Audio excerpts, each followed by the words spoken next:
কি বলছিলে বলো। তুমি বলছিলে আমাকে আইব্রো করার পর দেখে নিতে, আমি বলছি না আমি দেখবো না, কারণ আমার তোমার উপরে পুরো ভরসা আছে। তুমি যখন আইব্রো করবে সত্যি খুব সুন্দর হবে, একটু এদিক ওদিক হবে না। আর তোমার জন্য আমার বাড়িতে ঝামেলা অব্দি লেগে গেছে যে তোমাকে দিয়েই আইব্রো করাবে আর মাসে মাসে করাবে। সেটা নিয়ে ঝামেলা হচ্ছে কি মাসে মাসে কেন আইব্রো করাতে হবে, আর ওকে দিয়ে কেন আইব্রো করাতে হবে। কারণ আমাদের কারোর হাতের আইব্রো পোষায় না, শুধু তানিয়াকে ছাড়া। বাপরে, দেখে তো নাও একটু। আমার দেখার দরকারই নেই, আমি জানি তুমি ভালো করে করেছো। হাই রে, আমার পুরো বিশ্বাস আছে, পুরো। ঠিক আছে, থ্যাংক ইউ। তাও একবার দেখে নাও।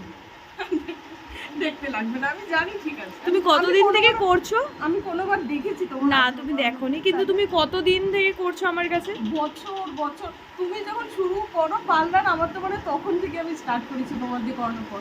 আর তোমার থেকে করানোর পর আমি কাউকে আমার আইব্রো ছুটি দিইনি, তোমায় ছাড়া। বাপরে, সত্যি। ঠিক আছে। হ্যাঁ, তুমি মনে হয় অনেক বছর থেকে তোমার করছো। পার্লারে তোমরা, আমার পার্লার তো না, আমি তো বাড়ি থেকে মানে মানে- তোমরা যখন থেকে এখানে এসেছো। হ্যাঁ, হ্যাঁ। ঠিক আছে।